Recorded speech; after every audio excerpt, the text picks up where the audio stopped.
Les traitements oraux, on en rêve tous, on aimerait avoir un comprimé qui permet de réduire la courbure dans la maladie de la Peyronie. Malheureusement, il n'existe pas. Il n'y a aucune discussion sur le sujet. Toutes les recommandations nationales et internationales concluent à la même chose. Le traitement par comprimé efficace dans la maladie de la Peyronie. Il y a simplement des traitements symptomatiques qui peuvent améliorer le patient. S'il y a des douleurs, les AINS, s'il y a une dysfonction érectile associée, les IPDE5.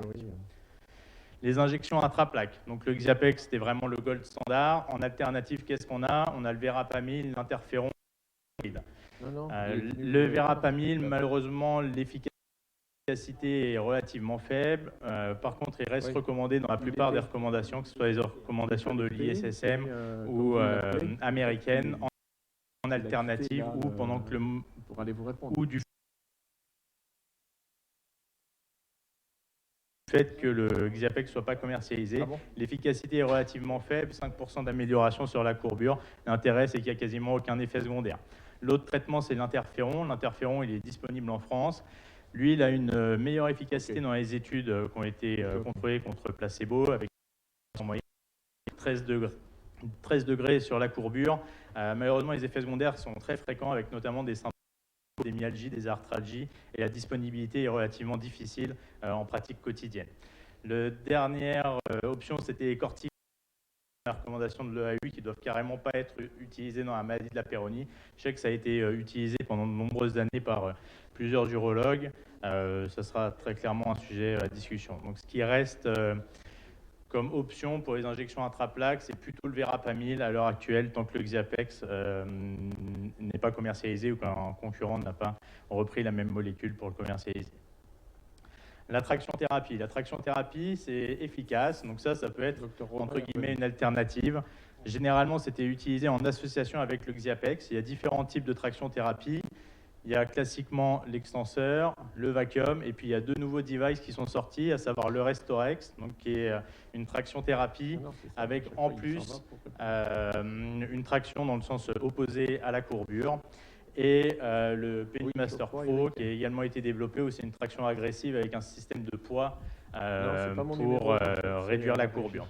L'inconvénient de ces dispositifs, c'est la durée d'utilisation. Ils doivent être utilisés pendant une longue période, entre 6 heures par jour à 3 heures par jour.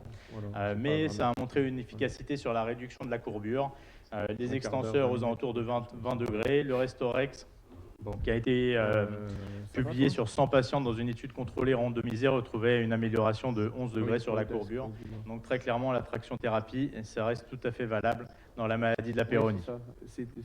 Les ondes de choc de faible intensité. Les ondes de choc de faible intensité, ça marche sur la douleur, sur la courbure. Pour l'instant, l'efficacité n'est pas prouvée. À l'heure actuelle, qui va essayer d'évaluer l'efficacité des ondes de choc de faible intensité sur la courbure dans la maladie de la Peyronie. Ensuite, il y a les traitements combinés. Est-ce que si on associe un petit peu de médicaments, un petit peu de traction, un petit peu d'injection, on fait mieux? Ou en tout cas, ça a été proposé à plusieurs reprises. On peut tout à fait, chez un patient qui est plutôt réticent à la chirurgie, proposer un traitement multimodal combiné avec des IPDE5, une traction et puis une injection intraplaque de Verapamil. Le sujet très intéressant à l'heure actuelle, c'est les nouvelles thérapeutiques, avec notamment les injections de PRP. On sait qu'il y a beaucoup de laboratoires qui ont développé leur device pour effectuer des injections de PRP. Pour l'instant, il y a quelques cas utilisés chez l'humain, notamment il y a la publication de Virag qui associe une injection de PRP avec de l'acide hyaluronique sur 80 patients qui retrouvent une amélioration sur la courbure en moyenne de 18 degrés. Donc en tout cas, c'est une voie de recherche intéressante. Je sais que certains d'entre vous ont commencé également à l'utiliser en pratique clinique. L'autre nouvelle thérapeutique, c'est les cellules souches. Donc les cellules souches, il y a eu une publication de l'équipe de Lévy qui a utilisé les cellules souches seulement chez 5 patients, avec une amélioration très importante, mais je pense qu'on ne peut pas conclure sur ces résultats-là. Il y a un dernier traitement qui est un traitement topique, donc c'est le H100, c'est une association de nercadinidipine et de Verapamil sous forme topique qui est en cours d'évaluation. Oui, je comprends. Donc en conclusion, les alternatives non chirurgicales elles sont limitées. Traitement par voie orale, il n'y en a pas, c'est que pour la symptomatologie. Les injections intraplaques peut-être, et plutôt privilégier le Verapamil. La traction thérapie, clairement, c'est une alternative. Les ondes de choc, c'est sur la douleur. Pour l'instant, sur la courbure, on ne sait pas. Les traitements combinés, C'est possible, une association IP2.5, injection de verapamil, traction. Et les nouvelles thérapeutiques, pour l'instant, c'est du domaine expérimental. Ça serait bien qu'on ait des études contrôlées sur le sujet. À notre réunion. Parfait. Allez, je te quitte parce que ça va être à nous. Merci. Bah, écoute, voilà. Donc aujourd'hui, on peut essayer de voir avec les uns les autres. Je ne sais pas si on a des questions.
Très bien, donc si quelqu'un a un commentaire, une question, c'est bon, donc on va pouvoir passer à la communication suivante. Merci beaucoup. C'est une communication... C'est la suite de la communication. D'accord. Bonjour Geoffroy, tu nous entends? Oui. Très bien. Oui, je vous entends. Vous m'entendez? Oui, on t'entend, ouais. Oui, très bien. Super.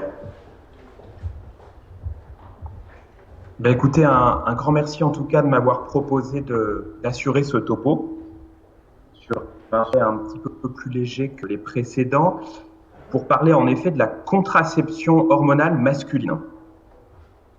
Alors en fait, moi je suis pas urologue, je suis gynécologue médical et andrologue. Et je suis spécialisé beaucoup en médecine de la reproduction et notamment en AMP et en contraception. Et c'est vrai que la contraception hormonale masculine est un progrès probablement qui va arriver dans les années à venir. Et je vais vous faire un petit état des lieux justement de cette stratégie pourra s'intégrer par la suite dans le projet contraceptif d'un couple. Alors, on sait que la contraception aujourd'hui, elle est essentiellement à les femmes et le développement des méthodes de contraception féminine a constitué un progrès social majeur, une évolution essentielle, sauf que jusqu'à présent, alors que la contraception était très bien acceptée par les femmes, aujourd'hui, les nouvelles générations vivent cette contraception hormonale féminine comme une contrainte. Les médias contribuent à travers certaines polémiques comme les pilules de 3e, 4e génération, les méningiomes pour certains progestatifs, à entretenir une certaine peur des hormones.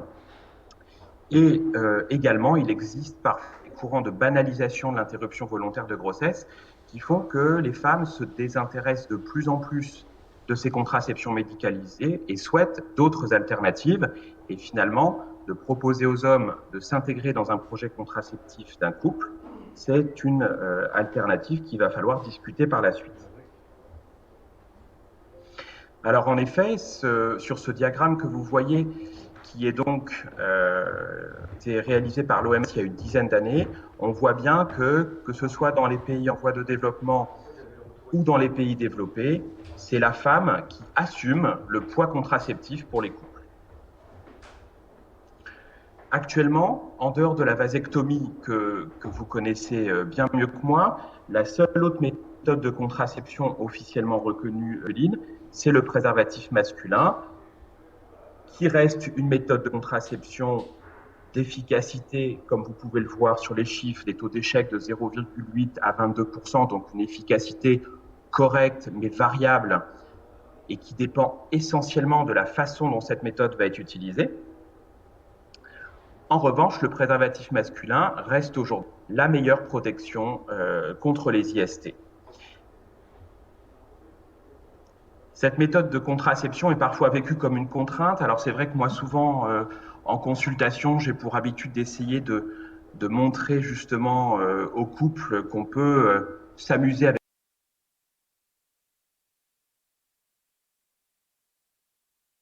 des préservatifs avec certains arômes, des préservatifs adaptés aux tailles pour ceux qui ont été les mieux dotés par la nature. Vous avez même des préservatifs qui peuvent, vous voyez, briller dans la nuit, des préservatifs un petit peu design, des préservatifs qui permettent de durer sur le plan sexuel et qui peuvent être intéressants notamment pour les hommes qui souffrent d'éjaculation prématurée, des préservatifs avec des petits messages poétiques qu'on peut glisser sous l'oreiller de sa partenaire. Et puis vous voyez ici des préservatifs. Alors ça, c'est un modèle que j'avais vu sur un site, vous voyez ici, qui s'appelle le roi de la capote.com. C'est un préservatif, vous voyez, latex avec des petites digitations sur le côté qui représentent des mains pour caresser la cavité au sein de laquelle ce préservatif sera utilisé. Alors, aujourd'hui, ce préservatif, il est particulièrement recommandé dans des indications assez simples, qui sont notamment la prévention des infections sexuellement transmissibles, notamment chez les patientes ayant les couples où il y a plusieurs changements de partenaires.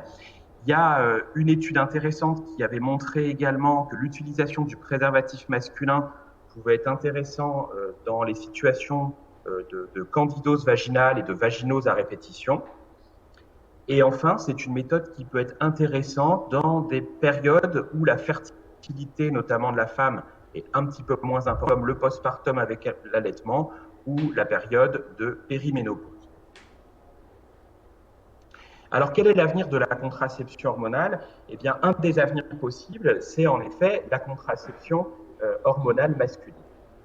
Déjà, la question est de savoir, est-ce que les hommes sont prêts à s'orienter vers ces méthodes?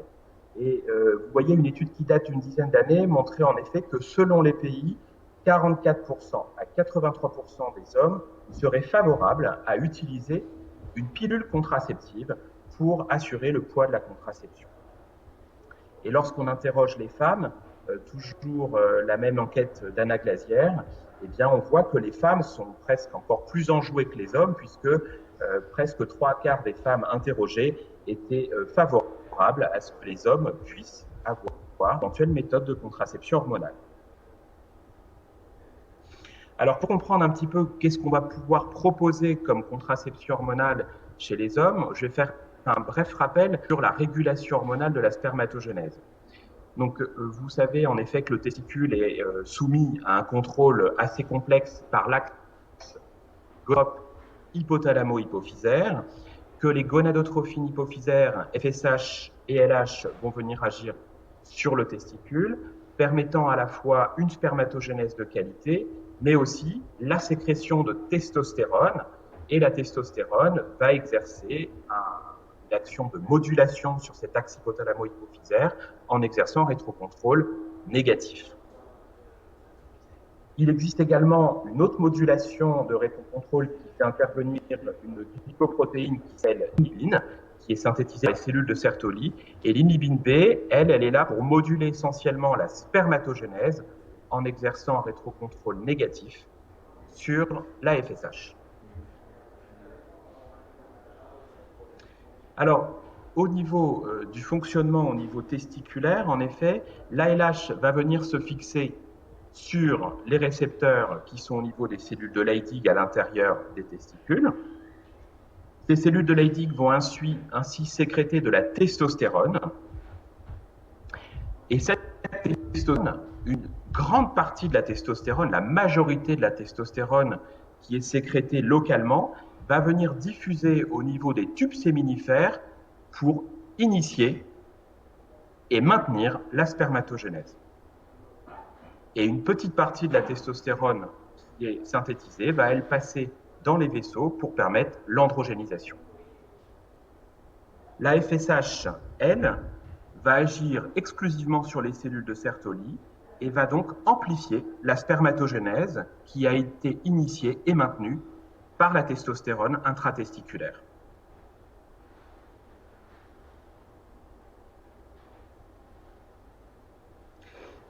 Un élément extrêmement important à savoir, c'est que la testostérone va donc exercer un rétrocontrôle négatif sur l'axe hypothalamo-hypophysaire.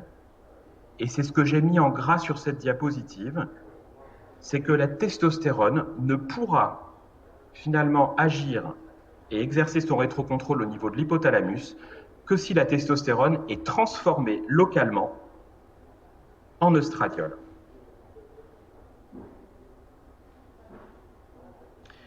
Alors, on va voir ensemble, en effet, que plusieurs approches ont été proposées en contraception hormonale masculine. Il a été proposé, en effet, d'utiliser de la testostérone, mais à taux supraphysiologique pour bloquer l'axe hypothalamo-hypophysaire. Il a été proposé également d'utiliser des progestatifs, comme chez la femme, ou d'utiliser même des analogues de la GnRH. L'objectif, pour obtenir une efficacité contraceptive qui soit au moins équivalente à la pilule contraceptive chez la femme, c'est d'obtenir une oligozoospermie sévère, voire une azoospermie. Et quand on regarde finalement depuis quand on s'intéresse à cette approche de contraception masculine, on retrouve des papiers qui datent des années 1980. Vous voyez que malgré l'intérêt relativement permanent pour cette approche contraceptive, eh bien malheureusement aujourd'hui il n'existe toujours pas de méthode validée et qui est l'AMM en contraception masculine hormonale. La première approche, c'était donc l'utilisation d'androgènes à des taux supraphysiologiques. Le principe est simple, on donne aux hommes des taux de testostérone, on inflige des taux de testostérone qui sont très élevés et qui vont donc freiner puissamment l'axe hypothalamo-hypophysaire et induire une freination de la spermatogénèse, voire un arrêt total de cette spermatogénèse. L'énanthate de testostérone a été utilisé, vous le voyez, à des doses relativement élevées. Vous voyez, l'énanthate de testostérone, c'est ce qu'on trouve dans l'androtardil. Dans une ampoule d'androtardil, il y a 250 mg d'énanthate de testostérone. Là, vous voyez que certains papiers ont proposé d'utiliser 200 mg d'énanthate de testostérone par semaine. Donc, ce sont vraiment des taux élevés. Et on voit en effet des taux d'échec, c'est ce qui est sur la colonne complètement à droite, qui sont extrêmement faibles. Des implants de testostérone ont également été proposés avec une efficacité contraceptive, vous voyez, qui est excellente parce que les implants délivrent en continu la testostérone, il n'y a pas de problème d'observance et donc il n'y avait pas eu de grossesse observée dans cette étude. Et puis,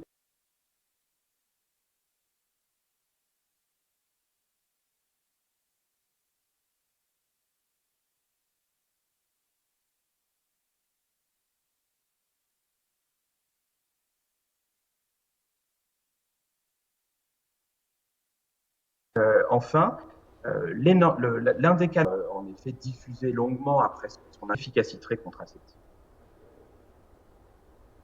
Le problème, c'est qu'on va donc donner aux hommes de la testostérone à des taux qui sont non physiologiques et donc il existe des questions sur les conséquences qu'à long terme. Alors il existe en effet chez les patients, il est décrit dans les études d'augmentation de la libido, une augmentation en effet également de l'acné au niveau du visage et du torse. Et il existe également une nervosité, des troubles du comportement qui sont rapportés par un certain nombre d'utilisateurs.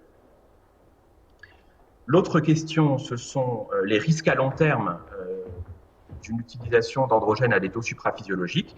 Et là, en effet, on a quelques cohortes. La cohorte la plus longue avait rapporté un suivi d'environ 30 mois et il n'avait pas mis en évidence un taux de polyglobulie ou de pathologie prostatique plus important que ça.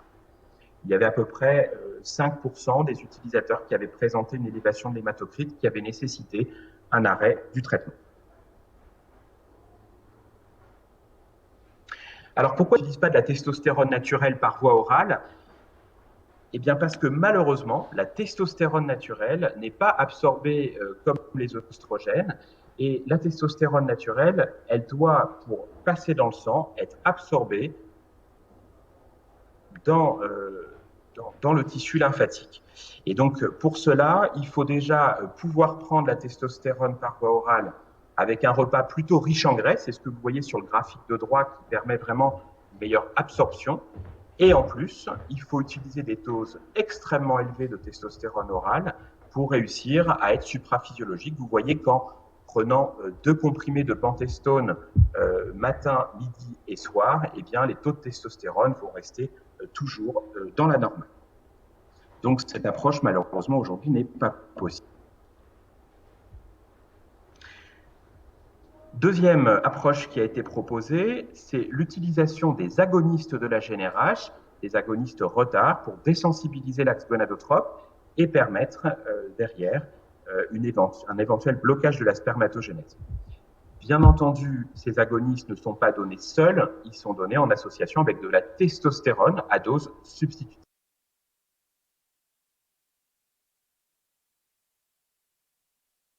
Et elles ont toutes confirmé une absence d'efficacité en contraception, et notamment parce que les agonistes, même s'ils désensibilisent l'axe gonadotrope, il existe encore des phénomènes, ce qu'on appelle de microflares, décharge de FSH et de LFN, qui vont permettre le maintien d'une petite spermatogénèse, qui font que les patients ne vont pas être totalement stériles.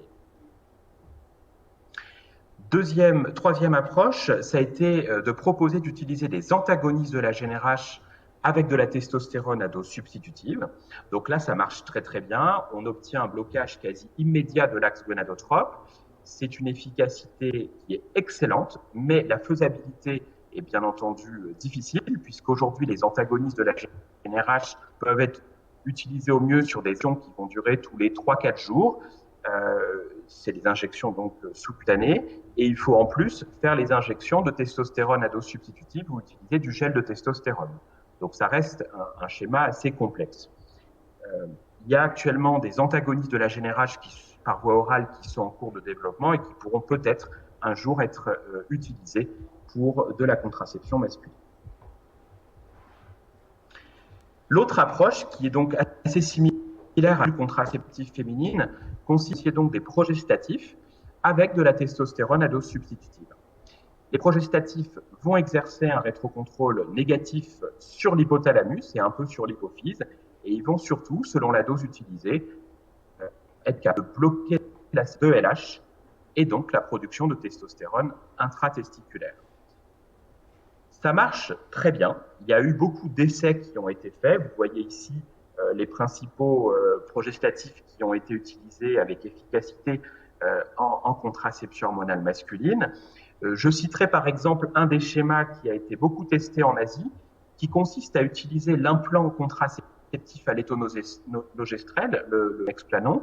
Et chez les hommes, pour exercer une action contraceptive, il faut poser 2 implants. Il faut les changer tous les 2 ans. Et on rajoute en plus de la testostérone injectable à dose substitutive. Ça marche extrêmement bien, la réversibilité a été bien prouvée. Par contre, c'est sûr que ça reste un schéma contraceptif assez lourd pour les hommes. L'acétate de cyprotérone a également été essayé. Vous savez que c'est un anti-androgène extrêmement puissant, très anti-gonadotrope. Et là encore, pareil, un blocage puissant de l'axe gonadotrope et une substitution avec de la testostérone. Aujourd'hui, bien entendu, l'utilisation au long cours de l'acétate de cyprotérone avec les éventuels risques de méningiome en contraception masculine fait poser énormément de questions et cette approche va probablement être abandonnée. Et puis enfin, il y a un autre progestatif, la nestorone, qui, vous allez le voir tout à l'heure, va constituer très probablement un progrès en contraception masculine. La nestorone est un progestatif extrêmement puissant qui ne peut pas être administré par voie orale, mais qui est extrêmement efficace en utilisation par voie transdermique ou dans des implants. Et il y a eu un certain nombre de papiers, notamment vous allez voir un gel associant de la nestorone et de la testostérone, qui a été récemment testé avec une belle publication dans Andrology en 2019 et qui semble être extrêmement efficace en contraception masculine. Alors ces méthodes-là, globalement, marchent bien. On a des taux d'oligospermie sévère, vous voyez sur l'avant-dernière colonne, qui sont excellents, soit les schémas qui sont utilisés.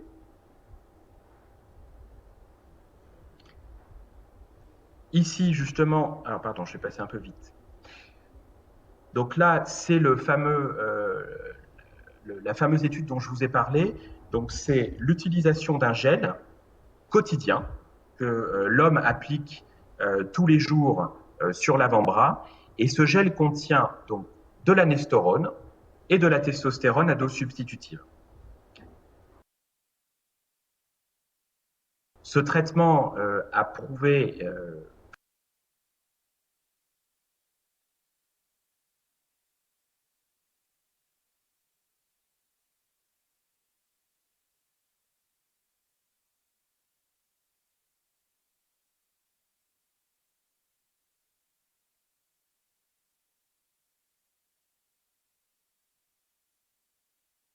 et surtout, il y a une excellente réversibilité, c'est que vous voyez que très rapidement après l'arrêt, on a une réaugmentation des taux de gonadotrophine et une reprise de la fonction de l'axe gonadotrope et donc de la spermatogénèse.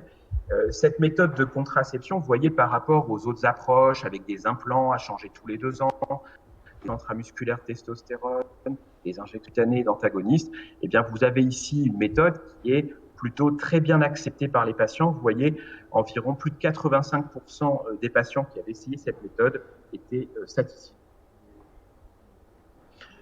Ces méthodes de contraception hormonale, vous voyez, ont globalement une bonne tolérance. Le principal problème, c'est notamment avec les injections de testostérone à dose supraphysiologique, la survenue d'acné qui peut être parfois invalidante et exaspérante pour certains patients qui se voient retourner à l'adolescence. Ce sont des schémas qui sont très lourds avec les implants, les injections intramusculaires, les injections sous-cutanées. Et ça, je ne vois pas quel homme serait partant pour, en effet, partir sur des schémas aussi lourds. Finalement, le gel, par contre, qui associe à la fois de la nestérone et de la testostérone en application quotidienne, pourrait être un traitement extrêmement intéressant, mais d'autres études sont nécessaires, notamment à plus grande échelle, pour valider notamment la tolérance à long terme de cette méthode de contraception. Et surtout, ce qu'il faut espérer peut-être, c'est de développer des esters de thérone qui pourraient être facilement administrés par voie orale, qui seraient très antigonadotropes, qui devraient, et ça c'est très important, être aromatisables pour pouvoir agir au niveau de l'hypothalamus et bloquer l'axe hypothalamo-hypophysaire. Et donc, il faudrait que ces dérivés de testostérone ne soient pas réductibles par la 5-alpha-réductase, sinon ils ne pourraient pas être après aromatisés. Donc, il y a un certain développé et qui pourrait, là encore, être de belles contraceptions dans l'avenir. Vous avez en effet ici le MENT, donc c'est un androgène de synthèse extrêmement antigonadotrope, très puissant, qui est aromatisable en oestradiol et qui donc peut en effet exercer ce blocage au niveau hypothalamique et qui n'est pas réductible par la 5-alpha-réductase. Ce dérivé, pour l'instant, il a été testé sous forme d'implant sous-cutané. Et vous voyez, ici, c'est une étude effet-dose qui montre qu'il faut quand même poser aujourd'hui 4 implants pour obtenir une azoospermie chez à peu près 2/3 des utilisateurs. Il a été montré une très bonne réversibilité, c'est-à-dire que ces implants, une fois qu'ils sont retirés, permettent une reprise de la fonction gonadotrope extrêmement rapide. Un autre androgène, vous voyez ici, qui est lui donné par voie orale, donc dérivé de la testostérone, qui est extrêmement antigonadotrope. Et là, c'est une étude toute récente qui a été publiée, vous voyez, en mars 2020 dans le JCEM, et qui montre en effet une puissante action antigonadotrope de cet androgène. Les patients n'ont quasiment aucun signe de surdosage. Il n'y a pas de signe d'hypogonadie, c'est-à-dire qu'on bloque l'axe gonadotrope, mais on exerce en même temps l'action substitutive. En revanche, pour l'instant, on ne dispose que de l'étude, on va dire, endocrinologique, c'est-à-dire on étudie l'impact sur les gonadotrophines et la production de testostérone testiculaire. En revanche, on n'a pas encore d'étude qui ait mis en évidence d'efficacité sur les paramètres spermatiques. Alors donc, la contraception hormonale masculine, c'est pas pour tout de suite, probablement pour demain, puisque vous voyez qu'il y a en effet un certain nombre de produits qui vont arriver, on espère, sur le marché d'ici quelques années. Est-ce qu'il existe encore d'autres approches possibles en contraception masculine? Eh bien, oui, et en effet, il y a l'approche qu'on appelle thermique, et l'équipe de Toulouse, notamment pilotée par Roger Mieuxet, a beaucoup travaillé sur cette thématique. Vous savez en effet que la spermatogénèse, pour qu'elle se fasse dans des conditions optimales, doit se faire à 32-34 degrés, et c'est d'ailleurs pour ça que les testicules ne sont pas en situation intra-abdominale, et on sait en effet que les situations de réchauffement testiculaire vont conduire à des altérations du spermatogramme. Et donc plusieurs méthodes pour réchauffer les testicules ont été proposées. Il y a le suspensoire qui a été développé par l'équipe de Roger Mieuxet, qui permet de créer une espèce de crypte d'orchidie partielle, artificielle et réversible. Il très bien, notamment parce qu'elle va induire une baisse de la mobilité des spermatozoïdes, de la numération et des anomalies morphologiques. Et les Nord-Européens ont, eux, développé des slips chauffants. Donc, c'est des slips au sein desquels il y a une petite résistance et qui doivent être mis pendant un peu plus de 12 heures par jour, je crois, pour pouvoir exercer cette action contraceptive. C'est bien réversible, c'est très efficace, mais là encore, l'acceptabilité est extrêmement variable, et notamment pour les slips chauffants avec des résistances, il avait été rapporté dans les études des phénomènes de sudation scrotale extrêmement invalidants qui font que cette méthode n'avait pas été plébiscitée par les hommes qui l'avaient expérimentée.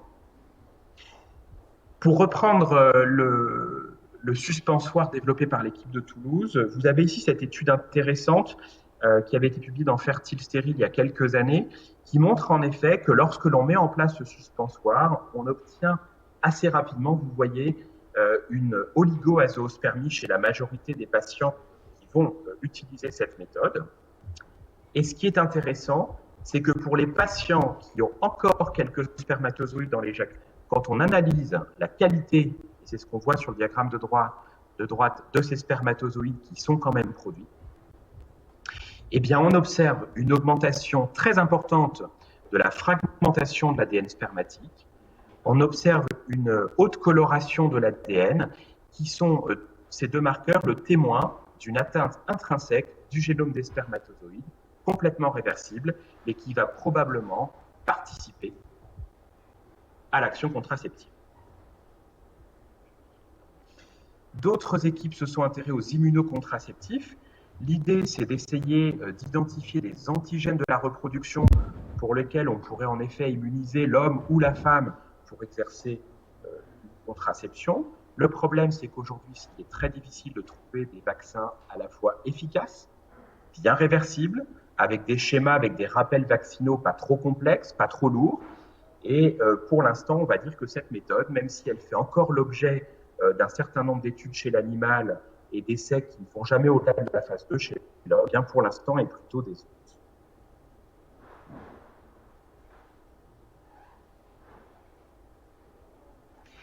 L'autre approche est une approche qui est plus moléculaire. Aujourd'hui, on a en effet un certain nombre de données sur tous les mécanismes moléculaires qui interviennent dans la régulation du pouvoir fécondant des spermatozoïdes. Et vous voyez ici que beaucoup de cibles, notamment comme par exemple les aquaporines, les adénylates cyclases du spermatozoïde, les inhibiteurs de la réaction intrasomique, ont été étudiés dans des modèles animaux pour exercer une action contraceptive et semblent en effet fonctionner. Ce qu'il y a, c'est qu'aujourd'hui, on est encore là sur des modèles animaux. C'est assez séduisant parce qu'on imagine en effet une approche qui n'est pas hormonale, sans aucune interférence avec la fonction gonadotrope physiologique de l'homme et qui serait ciblée finalement sur la fonction de reproduction des spermatozoïdes. Mais pour l'instant, ça reste en effet de la science-fiction. Je vais vous montrer, cela dit, deux exemples de cibles moléculaires dans les années à venir qui pourraient être proposées en contraception masculine. Alors, par exemple, on a une molécule qui s'appelle l'adjuvine, qui a été testée chez les rongeurs, et cette molécule, en fait, induit plutôt une rupture prématurée d'onction entre les spermatides et les cellules de Sertoli au pôle apical des tubes séminifères. Le fait que les spermatides ne restent pas accrochés aux cellules de Sertoli pendant la dernière phase de la spermatogénèse va provoquer une absence de production de spermatozoïdes mobiles fécondants. Il n'y a que des cellules rondes en fait qui se retrouvent dans l'éjaculat et ça exerce une action contraceptive excellente chez le rongeur. Le problème, c'est qu'on n'a pas encore de notion sur la réversibilité et sur une éventuelle toxicité sur le long terme de cette molécule. Joël Drevet avait publié une excellente revue dans BACA il y a quelques années sur des approches épididymaires de la contraception. On sait que l'épididyme a un rôle crucial à la fois dans l'acquisition du pouvoir fécondant des spermatozoïdes, puis à la fin du transit épididymaire dans la décapacitation des spermatozoïdes. Et donc, en effet, l'idée est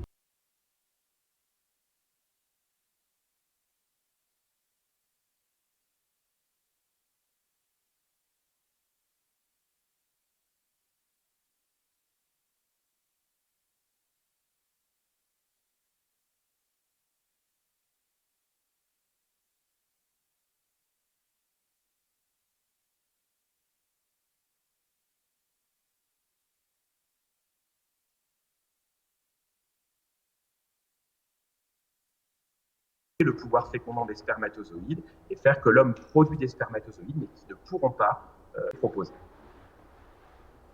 Et enfin, ça c'est une autre méthode qui est assez amusante.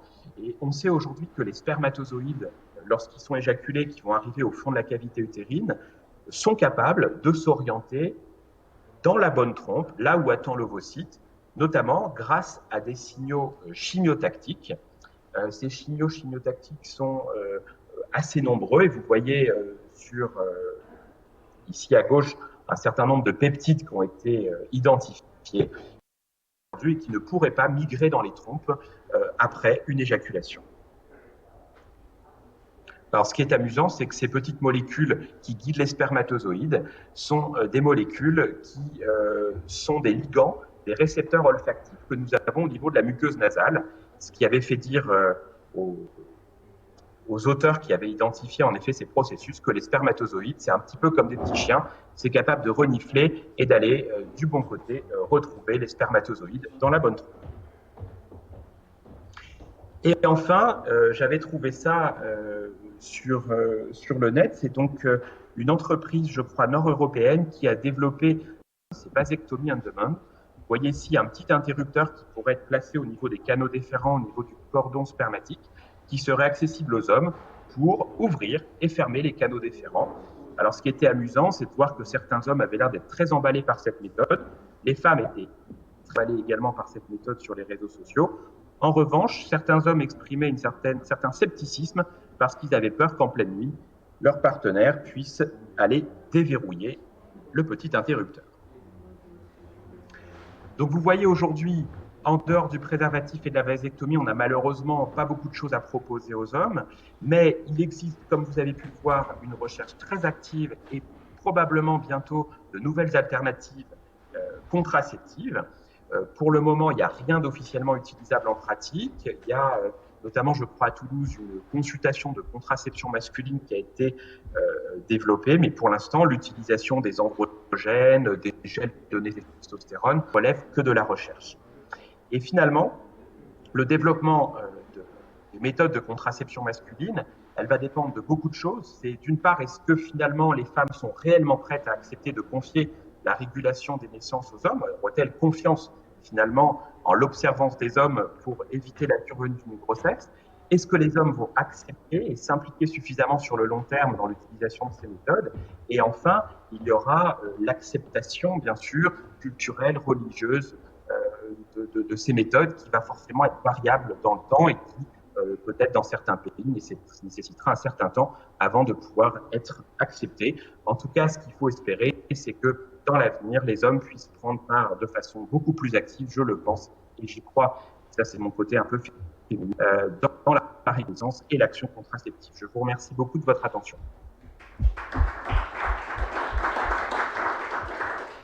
Bien, merci infiniment pour cette revue extrêmement exhaustive de la contraception masculine et pas que hormonale. Est-ce qu'il y a des questions, notamment... Alors, Jean-Pierre, une question du chat. Oui, deux questions au niveau du chat. C'est la contraception hormonale avec la testostérone supraphysiologique. En fait, quel est le risque d'une pathologie, d'une tumeur prostatique? Est-ce qu'il y a un bilan à faire? Et l'autre question, c'est est-ce que trop de testostérone ne nuit pas à l'érection? Alors, pour la première question sur la prostate, aujourd'hui, les hommes qui ont testé ces méthodes de contraception étaient des hommes plutôt jeunes, entre 20 et 30 ans d'âge moyen, et donc le risque de pathologie prostatique, il était en effet extrêmement faible, donc il n'y avait pas eu de bilan systématique, à part la recherche de signes fonctionnels urinaires à l'inclusion. Pour ce qui est de l'effet de la testostérone supraphysiologique sur l'érection, les troubles érectiles étaient rapportés par finalement assez peu de patients dans les études, des troubles de la libido, troubles érectiles, tous les signes sexuaux. C'était à peu près à peine 3-4% des patients qui utilisaient ces méthodes.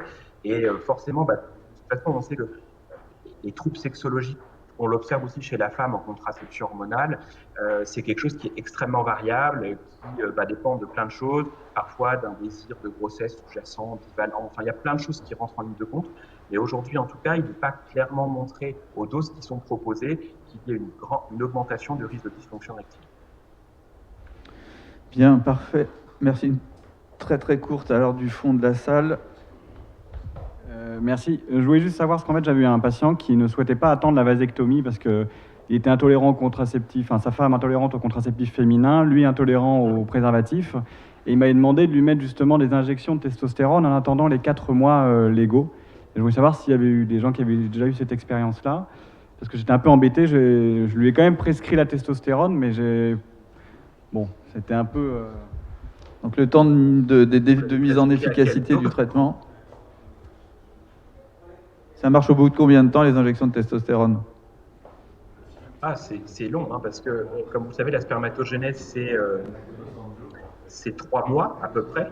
Donc, en fait, il faut attendre quasiment plus de 3 mois, plutôt même 6 mois pour obtenir vraiment une efficacité contraceptive.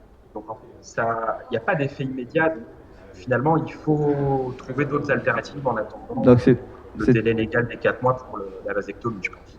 C'était pas la solution. Là, la bonne solution, c'était silodosine 8 mg. Non, je déconne pas. Bon. Pour une éjaculation rétrograde. Non. Bon, merci en tout cas, c'était très très complet. Vous avez compris que si on avait pris autant de précautions avec les femmes qu'avec les hommes concernant les effets indésirables de la contraception, probablement qu'il n'y aurait pas de contraception hormonale féminine, mais c'est tant mieux pour elles qu'on leur ait confié la régulation des naissances. C'est une grande liberté. Et donc on va avoir le topo de Pierre Bondil. Je voulais juste dire, là, pour nos amis du Maghreb, là, qu'on a eu un petit problème technique qui fait qu'on n'a pas pu avoir échanger là, au moment des topos, notamment après la maladie de la Peyronie et maintenant, mais qu'on a rétabli ça.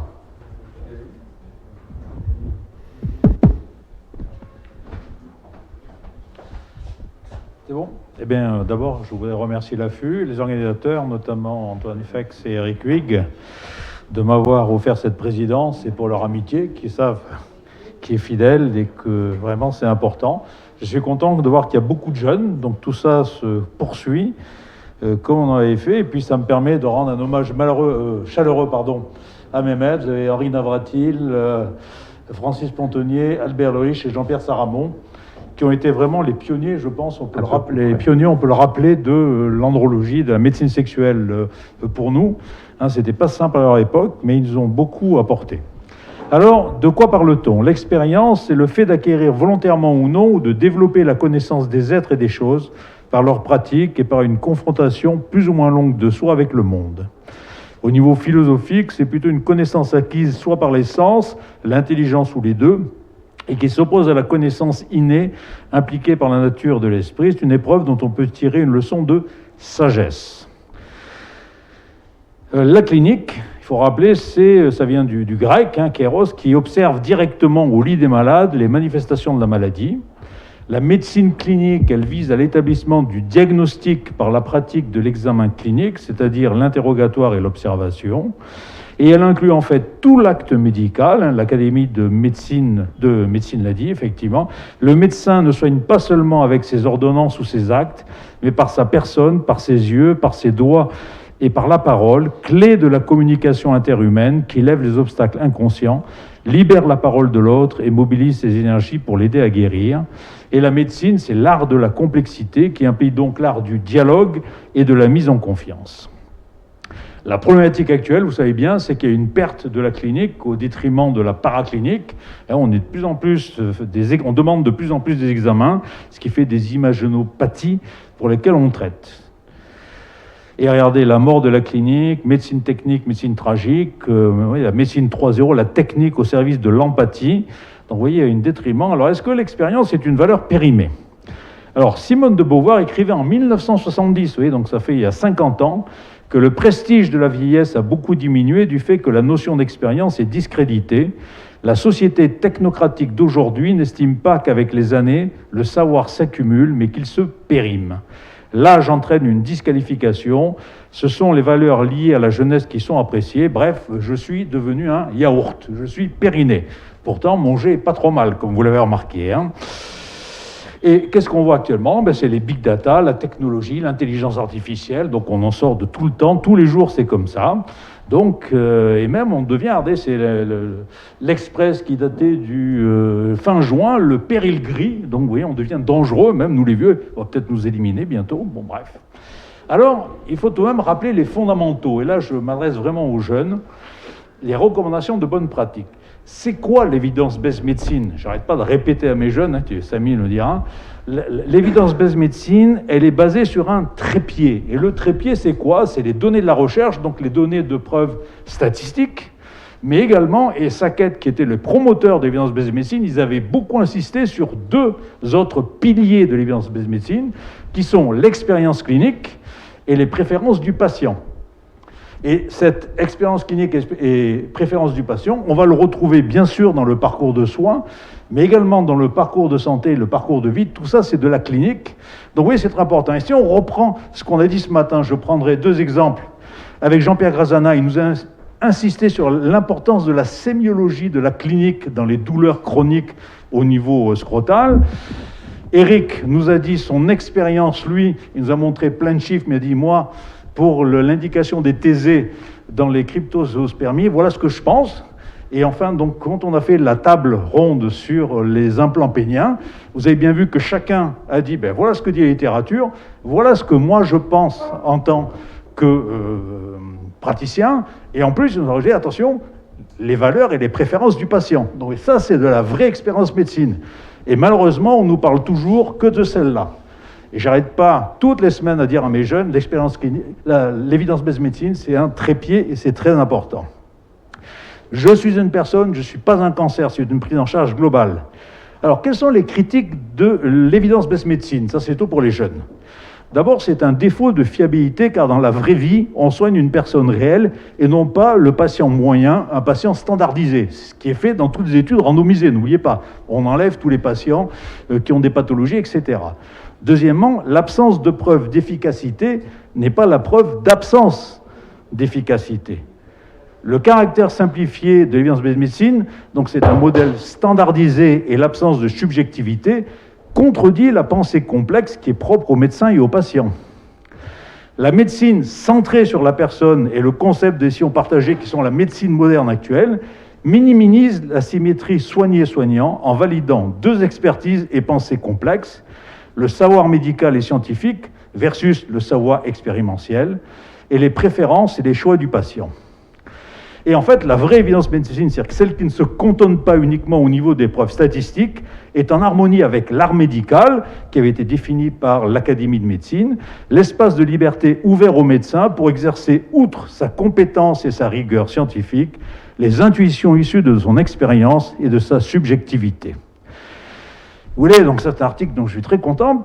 Par sa réduction trop systématique à un niveau normatif de preuves mathématiques et d'absence d'interdisciplinarité, l'évidence médecine s'est transformée en fast-food de la médecine, notamment parmi les jeunes générations, où l'expérience apparaît désuète et peu pérenne, malgré l'obsolescence rapide de l'évidence médecine et du numérique avec la loi de Moore.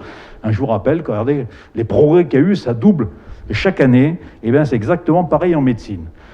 Quand on reprend les méta-analyses, on nous en a montré ce matin, vous voyez, ça a été dans les Annals of Internal Medicine, à quelle vitesse les revues systématiques deviennent-elles obsolètes? Quelle est leur durée de survie, leur mortalité en clair? Donc vous voyez, les cliniciens s'appuient sur des revues systématiques pour avoir des informations actuelles et factuelles. Le taux de survie médian des méta-analyses était de 5,5 ans. De nouvelles preuves significatives étaient disponibles pour 7% des revues lors de la publication et disponibles pour 23% en 2 ans. Donc l'implication, c'est que les preuves cliniquement importantes qui modifient les conclusions sur l'efficacité et les inconvénients de traitement peuvent s'accumuler rapidement. Donc vous voyez, le niveau de preuves statistiques, ça change sans arrêt. Donc ça, c'est une chose importante à savoir, notamment pour les jeunes. Alors, est-ce que l'expérience et le jugement clinique en chirurgie, c'est important ?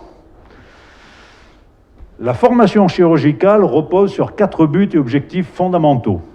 Les bases de connaissances solides, les bonnes capacités de communication, la bonne compétence technique et un excellent jugement clinique. Et qui c'est qui disait ça? Oui, c'est Thomas Weck, qui disait que cette dernière caractéristique ne peut être sous-estimée dans son importance. Comme Lord Smith, ancien président du Royal College of Surgeons of England, l'a dit un jour, il me faudrait 1 an pour enseigner à un stagiaire comment faire une opération, 5 ans pour lui apprendre quand faire l'opération, mais toute sa vie pour leur apprendre à ne pas faire l'opération. Hein, Samy, tu te souviens? L'acte opératoire est la partie facile de la chirurgie. On peut de presque chacun faire un opérateur, disons, honnête, si on se donne la peine de l'entraîner. La partie difficile de la chirurgie, de savoir s'il faut opérer, quand il faut opérer, et quelle opération doit être faite. C'est ce qu'on appelle la pertinence des soins et la pertinence en chirurgie. Donc je ne résiste pas à vous montrer cette photo qui est parue en 2005 dans le Newsweek. Et là, vous comprenez ce que disait Abraham Maslow. Si le seul outil que vous avez est un marteau, vous tendez à avoir tout.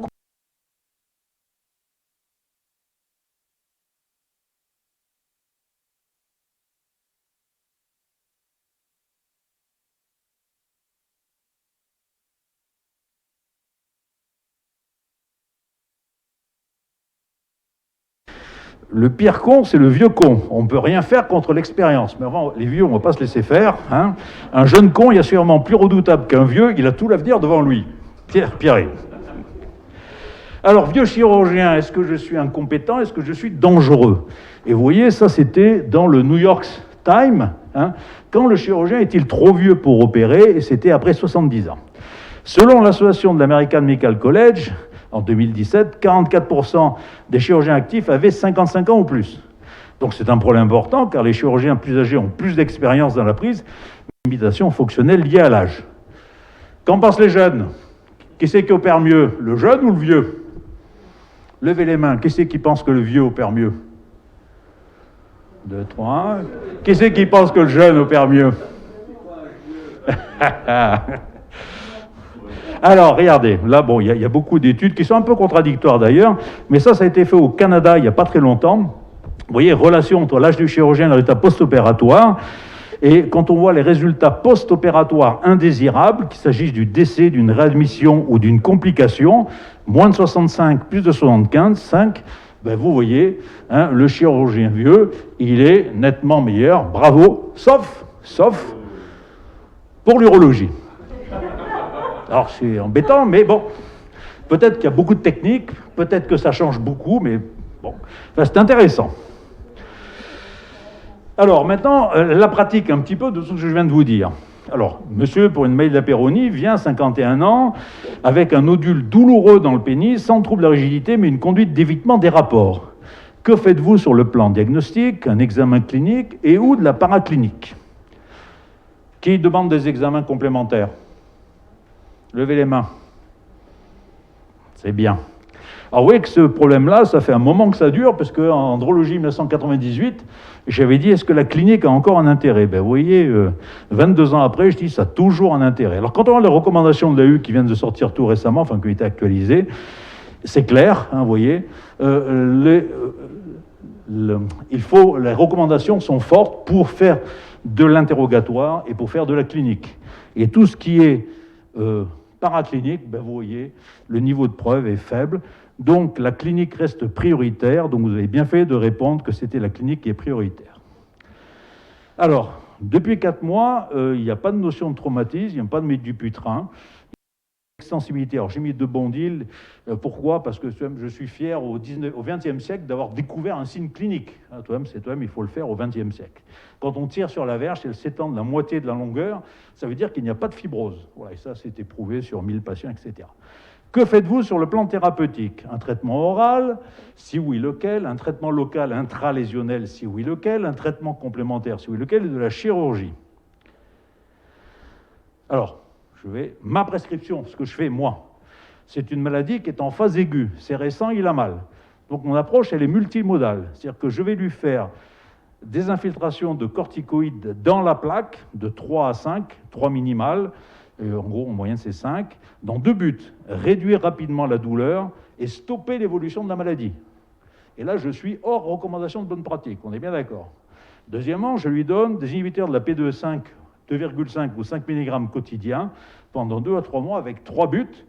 Je vais favoriser les érections spontanées nocturnes pour oxygéner, pour protéger les tissus érectiles environnants. Et là, je suis donc également hors recommandation, puisque c'est que s'il y a une insuffisance érectile, ce qui n'est pas son cas.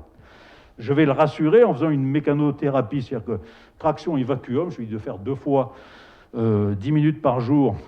Je lui conseille de perdre du poids et d'arrêter le tabac. Et je le revois dans 3 mois. S'il habite un peu loin, parce que je vois qu'ils vont loin, je leur donne une corthérapie courte, orale, pour leur éviter de venir faire les infiltrations de corticoïdes, pas faire 300 km. Donc vous voyez, je suis en dehors des clous, puisque je fais une injection intracaverneuse. Le tadalafil, j'en donne, mais pas du tout pour la douleur, je le donne pour améliorer le tissu érectile. Je fais de la traction thérapique, et dans les intralésionnels, vous voyez, je ne suis pas du tout dans les clous, puisque les injections stéroïdes sont contre-indiquées, et comme ça a été dit tout à l'heure, vous voyez que les résultats sur les thérapies intralésionnelles, c'est vraiment très variable selon les recommandations des sociétés scientifiques. Donc finalement, je suis un vieux con, parce que je ne suis pas les recommandations, je suis en dehors des choses. Bon. Alors maintenant, je vais vous faire de la vraie évidence-based médecine, d'accord? De la vraie. Alors, l'expérience clinique. J'ai calculé en gros plus de 1200 malades qu'une maladie de la Peyronie. Je continue à faire des infiltrations de corticoïdes, j'en suis à plus de 3000, je sais pas, alors ça, j'ai démontré, ça a été publié dans Programme en neurologie. Est-ce que les infiltrations de corticoïdes marchent? Oui, vous voyez que la douleur diminue dans 75 ou disparaît dans 75% des cas. Là, on avait fait l'étude EVA, donc l'évaluation de la douleur, vous voyez qu'au début, pouvait monter à 5, 6, 7, elle était à 0. Oui. Infiltration de corticoïdes, ça marche bien dans 2 cas, douleur et maladie de la Peyronie de moins de 6 mois, donc récente. D'accord? Okay. Après la clinique, enfin le deuxième pilier, les préférences du patient. Est-ce qu'un patient qui a mal, il a envie de continuer à avoir mal? Je vous rappelle que la douleur est dans 50% des malades, et ce qui entraîne une qualité de vie qui est souvent altérée chez l'homme et chez la femme. Je vois régulièrement des patients qui viennent avec des douleurs et qui ont vu un collègue, et le collègue leur a donné de la vitamine E. Et ils ont mal, et dès les nuits, ils sont réveillés. Est-ce que vous êtes réveillé la nuit? Est-ce que vous pouvez avoir des rapports? Ils me rappellent, j'ai mal. Ça, combien de temps ça dure? Depuis 2 mois, 6 mois, 4 mois, 8 mois, j'ai mal, et donc je suis gêné. Donc c'est pas rationnel tout ça, vous êtes d'accord avec moi? Donc je fais très attention à demander comment se passent les circonstances de découverte, la douleur, la courbure, l'insuffisance érectile, les deux, et on voit que c'est extrêmement fréquent. Et après, il ne faut tout de même pas oublier au niveau anatomique que le tissu sous-vaginal est mal irrigué, donc ça fait des difficultés de cicatrisation. C'est pour ça que les gens font des maladies de la Peyronie. C'est des micro-fractures du pénis, et tous les facteurs de cicatrisation ne sont pas habituels, puisqu'on a des érections que 2 heures sur 24. Donc les processus habituels ne fonctionnent pas. Et je m'en souviens très bien que Tom Lou, qui est un grand monsieur, il dirait, c'est comme si vous faites une hémorragie dans un mur de béton. Donc ça ne va pas bien cicatriser. Quand vous regardez ce que nous dit l'EAU, vous voyez, les effets secondaires, c'est l'atrophie, etc., etc. Et on nous cite toujours cette étude, une unique étude, que j'ai eu la curiosité d'aller vérifier. En fait, effectivement, il n'y a pas de différence entre le placebo et l'injection de corticoïdes. Mais d'abord, l'injection a été faite pendant 6 mois, tous les 15 jours, et il y avait 50% d'amélioration. Donc en fait, il y avait un taux d'amélioration qui était important. Donc vous voyez, tout ça, c'est pour vous montrer que c'est quand même très discutable. Quand vous regardez, quand on injecte dans la plaque des corticoïdes, est-ce qu'on fait quelque chose? Étude très intéressante, qui est en fait, ils ont pris des patients qui avaient une sternotomie et ils ont injecté sur le même patient différents produits. Et ils ont regardé ce que ça faisait, vous voyez. Donc, il y avait le laser, le triamcinolone avec du 5-fluorouracil, et ils ont regardé. Vous voyez que, finalement, que ce soit sur la souplesse du tissu, que ce soit sur la hauteur de la cicatrice, et quand on voit l'efficacité, vous voyez que lorsqu'on utilise les corticoïdes seuls ou avec du 5-fluorouracil, vous voyez l'amélioration. Donc ça marche, et ça marche bien. D'accord? Donc c'est le corticoïde, vous l'injectez dans une fibrose, ça marche. Est-ce qu'il y a beaucoup de complications?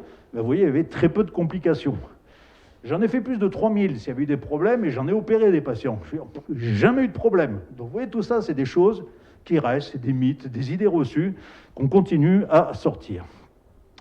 Alors finalement, mes interrogations, c'est pourquoi ça ne marche pas à 100%?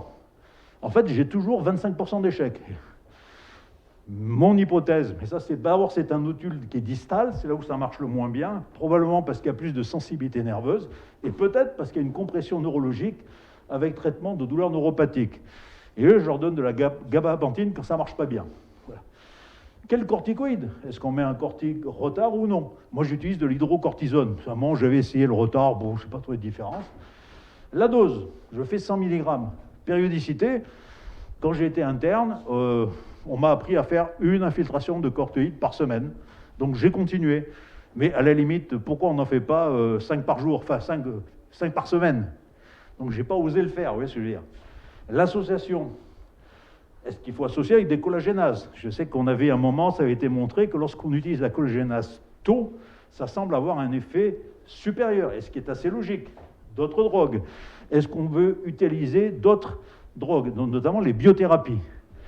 Ce que je trouve important, c'est que, ça montre l'efficacité du traitement intralésionnel. Donc tous les traitements qui sont faits par voie orale, ce n'est pas très logique. Deuxièmement, quand on a de l'expérimentation médicale, là je vous fais d'évidence médecine en fait. Qu'est-ce qu'on voit? Vous voyez ça, étude animale. Ça montre que les infiltrations de corticoïdes, ça va jouer sur l'inflammation, ce qui est tout à fait logique. Ça va jouer sur l'accumulation de fibrine. Et là, ils avaient rajouté des inhibiteurs de la P2E5, et vous voyez, ça montrait dans les phases précoces, c'est ça qui est important, dans les phases aiguës, qu'on avait une amélioration. Donc pour moi, le maître mot, c'est la prévention, parce qu'actuellement, on ne réfléchit pas logiquement, il n'y a pas de rationnel, vous voyez dire. Au niveau pharmacologique, la voie intralésionnelle est beaucoup plus logique que la voie orale ou percutanée. Les corticoïdes, ils sont anti-inflammatoires et anti-prouvés. Si c'est fait tôt, c'est d'autant plus efficace. Et j'ai eu j'ai pu voir sur 3 ou 4 malades que j'ai vus au bout d'1 mois ou 2, qui sont venus, qui m'ont dit « ma verge commence à se courber ». Je leur ai fait des infiltrations et la courbure a disparu. Mais c'est exceptionnel qu'on voit, dans mon expérience en tout cas, que je vois des malades très tôt.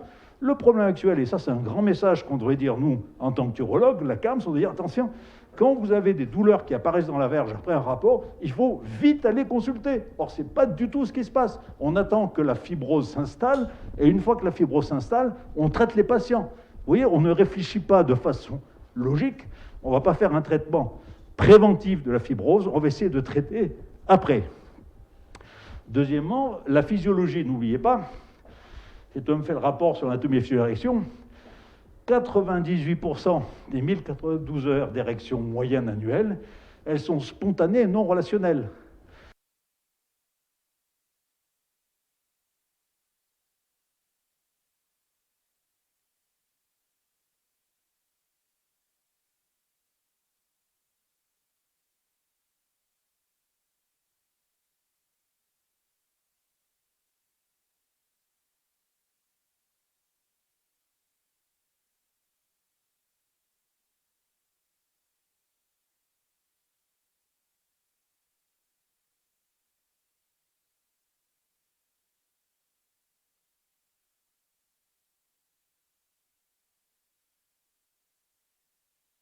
Diminue, bien sûr, dans pratiquement tous les hommes, mais en plusieurs semaines ou plusieurs mois. Est-ce que ne rien faire en phase aiguë, et ça s'appelle l'inertie médicale? J'ai emprunté cette phrase à Antoine, qui m'a montré que l'art de la médecine consiste à distraire le patient pendant que la nature le guérit. C'est Voltaire. Là, on le guérit de la douleur, mais pas de la fibrose. Pour moi, c'est une faute médicale, c'est irrationnel, c'est souvent long, et une aggravation fréquente quand la régression est rare. Et de surcroît, on a des impacts négatifs psychosociaux habituels et longs. Donc, traiter la douleur, éviter la déformation, éviter les risques psychosociaux, c'est un vrai service médical rendu. Donc, on va améliorer les symptômes, on va oxygéner les tissus, action antifibrose, informer et rassurer, parce qu'ils vont sur Internet. Il faut leur dire qu'il n'y a pas de contre-indication à avoir des rapports sexuels gentils, les accompagner et les suivre avec réévaluation. Donc finalement, les principes de base, objectiver les symptômes, c'est la clinique, guérir, améliorer, c'est la clinique, traiter tous les facteurs favorisants, c'est la clinique, prévenir, diminuer, guérir les séquelles, c'est aussi de la clinique. Donc une enquête qui a été faite récemment, en 2019 en Europe par PORS, qui montre auprès des 401 membres de l'ESSM, dont des experts de la maladie de la Peyronie, ça nous montre quoi? Jusqu'à présent, contrairement à d'autres troubles du pénis tels que la dysfonction, la Peyronie se caractérise par un manque d'options de traitement conservateur. Les principales options de traitement, bon, oui, on fait encore d'avoir oral 65%. Bon, ils font de la vitamine, de la tadalafil. La vitamine E encore dans 40%. J'en vois régulièrement, ça ne sert à rien. Conseil et thérapie locale. La collagénase, puisqu'on a pu. Deuxièmement, le constat. Que nous disent cette enquête? 36 patients des urologues, enfin des enquêtés plus exactement, sont insatisfaits des options thérapeutiques. Et pratiquement 2/3 indiquent que les patients sont aussi, pour la plupart, insatisfaits. Donc il y a un vrai problème. Et pour lui, les implications cliniques, c'est des protocoles de traitement innovants, c'est ce qu'on est en train de faire avec les injections de plaquettes enrichies, et vraiment multimodaux, ça je crois que tous les experts, c'est ce qu'ils sont en train de faire, ils associent du multimodal nécessaire en urgence, et je crois que c'est aussi qui est important, c'est de dire, venez rapidement, quand vous avez mal, ne laissez pas traîner, ne laissez pas que la fibrose apparaisse. Donc on est vraiment dans la médecine de la personne sur mesure, le bon traitement, la bonne personne, au bon moment, donc une prise en charge personnalisée, globale et multidisciple. Deuxième cas clinique, pour changer un peu de métabolique, c'est un cancer de prostate 55 ans. PSA 4,4, 3,1 en 2019. Antécédent personnel, il est tabagique, hypertension, dyslipidémie et un prédiabète.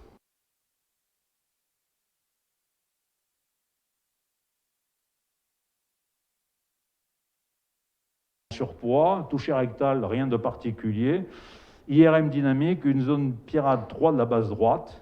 2 biopsies, vous voyez, on retrouve un cancer de prostate de Gleason 6, T1, sur 8 mm. Et lors de la consultation, il vous signale une insuffisance érectile associée à une baisse du désir sexuel depuis plus d'1 an. Qu'est-ce que vous faites? Alors, qui opère? Allez-y, ils vont tous opérer, c'est évident. Hein, ils vont opérer, voilà. Bon, non, il a 55 ans, il est jeune, ce monsieur. Il a 8 mm, c'est pas petit. Radiothérapie, bon, il est jeune, donc normalement, c'est pas indiqué. Surveillance active, ça peut se discuter, effectivement. Bilan complémentaire. Alors, on l'opère, bien sûr. Et quelles sont ses suites? Ben, très bien. Contrôle à 2 mois, PSA, OK. PT2A, R0NX, M0, discrète fuite urinaire qui vont rentrer dans l'ordre. Pas d'érection spontanée, il n'en avait déjà pas avant. Et 4 mois après, vous recevez un courrier de son médecin de famille. Ah, décès par infarctus du myocarde lors d'une excursion en montagne. Problème. Donc vous l'avez guéri de son cancer de prostate, mais vous êtes peut-être passé à côté de quelque chose. Hein. Le décès prématuré. Prématuré, c'est moins de 65 ans. Est-ce qu'il y avait des signaux d'alerte? Est-ce qu'il y avait un prodrome? Ça fait les évaluations des pratiques professionnelles de la pertinence des soins. Quelle était la priorité en termes de mortalité prématurée évitable? EBM, Evidence-Based Medicine, chez ce monsieur. Ben, c'est simple, regardez, si vous faites son score de Framingham, il avait 37% de probabilité de mourir. Framingham, c'est on meurt, hein, attendez, hein, c'est on meurt. Quand on regarde par rapport au cancer de prostate, vous voyez, c'est pas du tout la même chose. Hein. Là, c'est important, l'autre, c'est mineur. Donc, problématique majeure sous-estimée actuellement, c'est les comorbidités et la mortalité compétitive. D'où l'importance de toujours évaluer l'état de santé, l'espérance de vie et le risque de mortalité prématurée. Et évaluer la santé sexuelle, ça devient un paramètre important dans le bilan.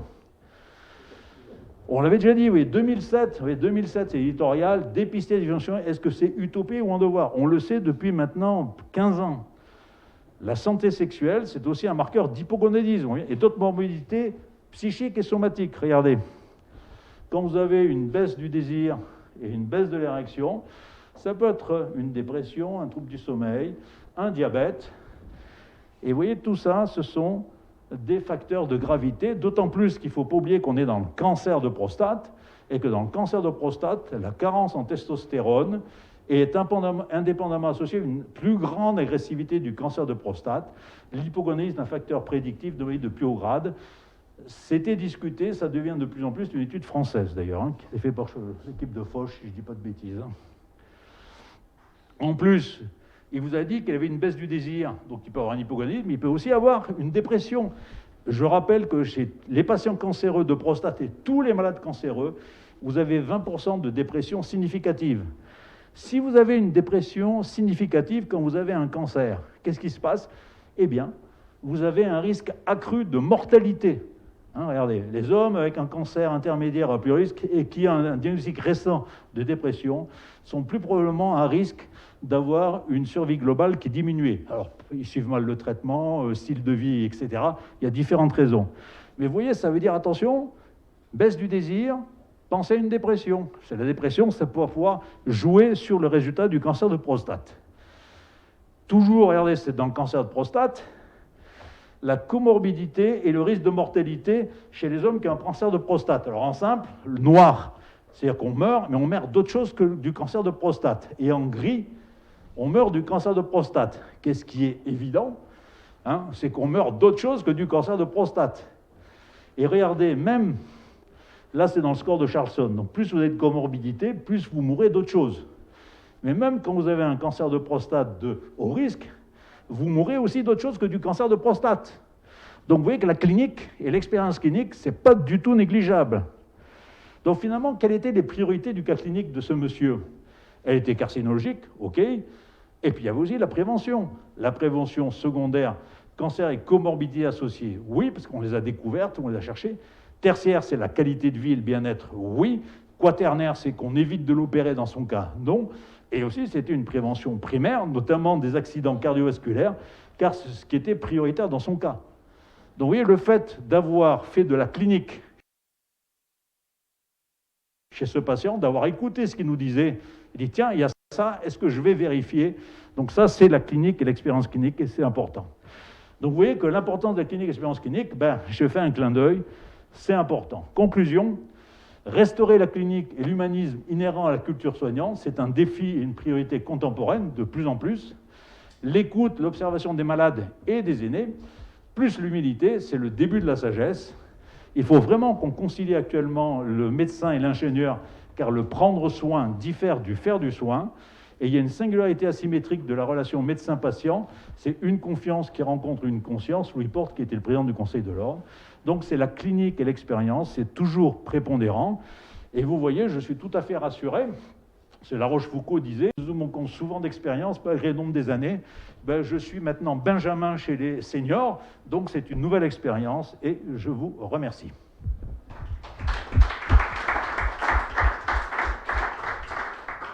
Merci infiniment Pierre pour ces messages pleins de sagesse pour la postérité et merci encore de ce que tu as fait pour l'andrologie et la médecine sexuelle. Donc on va passer à la deuxième conférence. Voilà, la deuxième conférence, c'est Sandrine Atala du Liban. Tu nous entends, Sandrine? Oui, vous m'entendez? Oui, tout d'abord, un grand merci d'être présente à cette réunion, surtout avec tout ce qui s'est passé au Liban. Donc on est vraiment, bien évidemment, de tout cœur avec les Libanais et bien évidemment avec toi. Désolé aussi, on a pris du retard, c'est la fin de matinée, on t'a fait attendre et bien évidemment, on s'en excuse. Voilà. Donc je crois que tu peux piloter ton diaporama, on t'écoute. D'accord. Je vais parler aujourd'hui d'un sujet qui va vous sembler un peu bizarre, peut-être, les mariages non consommés. Je sais qu'en France, d'habitude, on fait l'amour avant de se marier, mais dans certaines, disons, cultures conservatrices et dans certains pays arabes et pays du Maghreb, on fait l'amour, on fait le mariage et parfois on n'arrive pas à le faire. Donc aujourd'hui, on va voir l'état des lieux, on va essayer de décrire un peu ce qui se passe, les mariages non consommés, puis ensuite passer au diagnostic et à la prise en charge. Si on regarde un peu la littérature, on réalise que essentiellement dans les pays du Moyen-Orient, on voit dans une étude ici où il y a en Turquie une clinique de médecine sexuelle, 24% des personnes qui se présentent à cette clinique sexuelle souffrent de mariage non consommé. Une autre clinique, une clinique d'urologie, dans cette clinique, 17% des hommes qui se présentent pour dysfonction érectile souffrent aussi de mariage ou se plaignent de mariage non consommé. Et on réalise aussi que la majorité de la littérature scientifique sur le sujet provient du Moyen-Orient, surtout la Turquie, l'Iran, l'Arabie Saoudite, l'Égypte, les pays du Golfe. Je ne sais pas trop pour les pays du Maghreb, peut-être qu'ils ont publié en français et non pas en anglais, et aussi issus d'Israël parce qu'ils ont les mêmes problématiques que nous. Donc, qu'est-ce qui se passe? Comment comprendre les mariages non consommés et qu'est-ce qu'il y a derrière ce symptôme? Donc, tout d'abord, il faut voir ce couple et comprendre que derrière la problématique du mariage non consommé, on a deux problèmes principaux, le silence et la norme. En d'autres, d'une autre façon, en d'autres termes, le silence, c'est parce que le mariage non consommé va vraiment toucher ce qui est le plus intime, le plus privé. C'est vraiment un domaine interdit de la parole où l'expression de la plainte est vraiment difficile. Donc, ça devient difficile aussi de décoder le symptôme puisqu'ils n'arrivent pas à en parler, ils ne savent pas décrire ce qui se passe. D'habitude, ils viennent, ils disent « le mariage ne s'est pas passé. On s'est marié, mais on ne s'est pas marié. » Vaginisme, est-ce qu'il y a un trouble sexuel masculin? Est-ce que c'est une problématique combinée? Est-ce qu'il y a un secret sexuel comme une homosexualité cachée? Parce que l'homosexualité arabe et puis aussi un peu contre la religion selon les religions. Donc c'est beaucoup plus complexe et on a une difficulté à comprendre nos patients. Il y a aussi la norme. Parce que être marié et ne pas avoir de rapport sexuel, vous pouvez me dire, et après? Et alors? Si les deux partenaires sont consentants et que finalement le sexe ne les intéresse pas, c'est pas nécessairement pathologique. Mais dans les pays du monde, anormal et donc pathologique. Or, nous savons que la normale n'est pas nécessairement, le hors norme, on va dire, n'est pas nécessairement pathologique. D'où la problématique de comment on peut valider un mariage non consommé et est-ce qu'on peut toujours traiter, parce que parfois on ne peut pas vraiment traiter, on peut donner un conseil, mais on ne peut pas traiter. Il y a aussi le contexte socio-culturel qui va définir la norme. Souvent les époux et surtout l'épouse n'a pas d'expérience sexuelle, bien que j'ai vu deux couples qui se plaignaient d'un mariage non consommé où la femme avait déjà eu des rapports sexuels, mais l'époux était vierge au mariage. Il y a aussi un manque d'éducation sexuelle, on ne sait pas où se trouve l'hymen, il y a certains patients et patientes croient que c'est très profond, que ça va exploser, que ça va saigner, que elles vont pas pouvoir marcher pour quelques jours. Et puis, il y a cette attente du saignement que parfois même la famille va guetter. C'est de plus en plus rare au Liban, mais ça existe toujours. C'est pas seulement l'époux ou le couple qui est humilié, mais c'est aussi la famille. Sans oublier la pression à avoir des enfants, parce qu'après, d'habitude, la lune de miel, on va demander aux époux alors comment ça s'est passé, le mariage avec tous ces sous-entendus sexuels, mais aussi on va leur demander après 1 mois, après 2 mois, après 3 mois, qu'est-ce qui se cache, vous nous préparez quelque chose. Donc on attend cette grossesse et d'habitude les couples viennent et ils nous disent tous ceux qui se sont mariés en même temps que nous, tous ceux-là ont déjà eu des enfants où la femme est déjà enceinte et nous on n'a pas d'enfants encore. Et sans oublier que ce mariage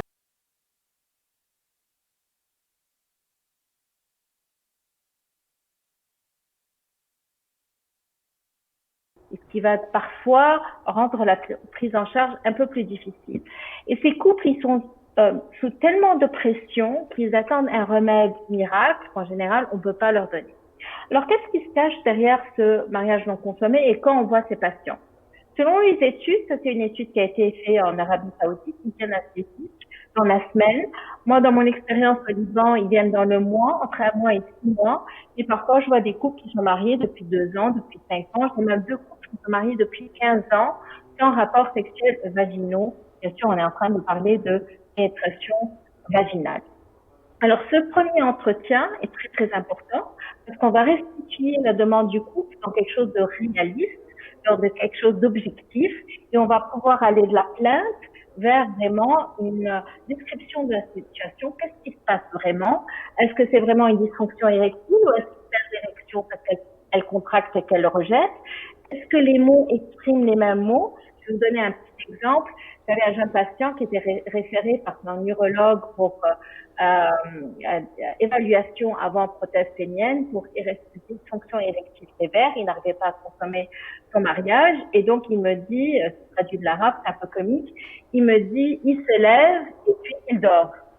Et ça m'a pris 30 minutes pour comprendre qu'il se lève, il jette des actions, il ne connaît pas les mots, il ne connaît pas les termes, et puis il dort, donc il perd l'érection. Et donc ce n'était pas une dysfonction érectile, c'était une éjaculation prématurée, très très rapide, précocissime, et du coup on a traité avec les anesthésiens locaux plus des antidépresseurs. Donc on va devoir passer d'un ressenti qui est angoissant, confus, où il y a beaucoup de subjectivité, il y a beaucoup de détresse, vers une définition ou une description qui est plus concrète, et à ce moment-là on va pouvoir nommer le problème et le diagnostiquer, et à ce moment-là commencer à traiter. Et ce premier entretien est très important parce qu'il va nous permettre non seulement d'évaluer le couple, mais aussi de reformuler d'une façon positive, donner une information, donner une éducation à la santé sexuelle, dissiper les fausses croyances, et parfois cet entretien va suffire pour régler le problème. Parce que parfois ils sont vraiment perdus, ils ne savent pas comment on fait pour avoir ou pour faire l'amour. Et c'est étonnant, c'est des choses qu'on voit nous souvent. Vous allez croire que c'est des gens qui viennent des villages et qui sont illettrés. Non, non, c'est parfois des ingénieurs, des pharmaciens, même des médecins qui ne savent pas, qui me disent on a peur de se tromper de trous. Je leur explique que c'est pas un stade de football et qu'il ne s'agit pas de trous, finalement, ce sont des organes. Et on a vraiment besoin de comprendre ce qui se passe avant. Est-ce qu'ils ont envie? Est-ce qu'ils ont des pensées? Est-ce qu'ils fantasment? Qu'est-ce qui les intéresse? Qu'est-ce qui se passe au moment même? Est-ce qu'ils se touchent? Est-ce qu'ils touchent les organes génitaux? Il y a beaucoup de couples qui ne se touchent pas, qui ne se caressent pas. Je ne sais pas si vous avez vu sur Netflix la série Unorthodox. Il montre un couple juif très très orthodoxe où ils essaient de faire l'amour et sans se toucher, sans se caresser, ni pour induire une excitation chez la femme, ni une excitation chez l'homme. Donc on doit voir ce qui se passe vraiment, qu'est-ce qui les intéresse et qu'est-ce qui se passe après. Parce que souvent ces couples, après qu'il y ait un échec, ils s'énervent beaucoup, ils pleurent, des fois ils se disputent, parfois ils se tapent dessus. C'est pas nécessairement l'homme qui tape la femme, parfois c'est la femme qui tape l'homme. Donc il y a beaucoup de détresse. Quel est notre diagnostic différentiel? Je dois vous rappeler que finalement, un rapport sexuel, c'est entre deux personnes. Donc, on a besoin de voir le couple, on a besoin de comprendre ce couple et on doit voir et inclure le ou la partenaire dans la prise en charge parce que d'habitude, on a plusieurs acteurs en jeu. On a le partenaire, la partenaire et le couple. Et c'est ce qui va nous permettre de savoir s'il s'agit d'une dysfonction sexuelle masculine, trouble du désir, trouble de l'érection, éjaculation rapide, ou est-ce qu'il s'agit d'un trouble de la pénétration ou des douleurs liées à la pénétration chez la femme, ou est-ce que c'est quelque chose de plus complexe, de combiné, une certaine conjugopathie ou un secret sexuel. À noter qu'il y a souvent des comorbidités fréquentes de troubles sexuels masculins et de troubles sexuels féminins. Si on regarde un peu les études, on voit que dans cette clinique de médecine sexuelle à Istanbul, 80% des cas qui se présentaient pour mariage non consommé étaient des vaginismes, mais ces chiffres vont différer d'une clinique à l'autre. Ils avaient une hausse fréquente, une fréquente comorbidité, 25% de dysfonction masculine plus féminine. Mais si on voit les chiffres dans une autre clinique, une clinique de typologie, on voit que les raisons ou les causes de mariage non consommé étaient plus liées à une dysfonction érectile psychogène, une anxiété de performance. On a un contexte clinique différent, la prévalence va être différente, et bien sûr pour les études, ça inclut un biais méthodologique. Pour ma part, dans ma clinique, comme je vois autant d'hommes que de femmes, la majorité des cas sont des vaginismes, mais je vois aussi des dysfonctions érectiles et des éjaculations prématurées, beaucoup de secrets, beaucoup d'homosexualité cachée, et parfois certains cas de fétichisme ou de façon inhabituelle de se masturber ou de percevoir la sexualité. On va s'attaquer au vaginisme. Il faut que je vous rappelle que selon la CIM-11 et le DSM-5, on ne parle plus de vaginisme, on l'inclut avec les dyspareunies dans ce qu'on appelle les troubles liés à des douleurs génitopelviennes ou à la pénétration. C'est-à-dire que soit on a une difficulté en lien avec la pénétration vaginale, soit il y a des douleurs génitopelviennes lors de l'essai de la pénétration vaginale, soit il y a juste une peur de la douleur ou de la pénétration vaginale. Certaines femmes sont très très phobiques, elles ont peur aussi des suppositoires, elles ont peur de tout ce qui peut entrer dans leur corps. Enfin, elles ont peur de mettre des lentilles. On va retrouver plusieurs phobies chez ces femmes-là, où c'est une tension, une contraction des muscles du plancher pelvien, et parfois c'est tout un mix de ces symptômes en même temps. Il faut toujours évaluer tous les autres facteurs associés, le partenaire, la relation, à l'individuel, les comorbidités psychologiques de la personne, bien sûr le milieu socio-culturel avec toutes les croyances, les attitudes et limites, et aussi le background biomédical. Tout en sachant qu'au départ, on va essayer d'enlever une condition organique. Est-ce que l'hymen est très épais ou non perforé? Mais c'est très très rare. Est-ce qu'il y a une cloison vaginale? C'est vraiment très rare. Et puis quand on réalise que non, c'est plutôt psychogène, à ce moment-là, on va pouvoir passer à la prise en charge qui doit être multidisciplinaire. Il ne s'agit pas d'enlever un hymen. Il s'agit pas de lui dire, allez, prends de l'exotamine et bois un peu d'alcool et ça ira. Ouvre les jambes et pense à autre chose. Non, c'est pas comme ça qu'on traite un vaginisme. Moi, j'ai vu des cas où il y a eu aussi des rapports sexuels sous anesthésie générale à l'hôpital. On entend des trucs de malades au Liban. Je ne sais pas si c'est pareil au Maghreb. Donc, il va falloir effectuer un processus de réapprentissage ciblant les deux partenaires et pas la femme seulement. Elle va devoir faire des exercices avec des dilatateurs ou avec ses doigts pour savoir contrôler ses muscles et relâcher les muscles. Elle peut faire une physiothérapie. Ça peut l'aider beaucoup si elle accepte qu'on approche de son périnée. Son partenaire après peut l'aider et puis on passe au rapport sexuel tout en incluant aussi des rencontres de sensorialité type Sunset Focus.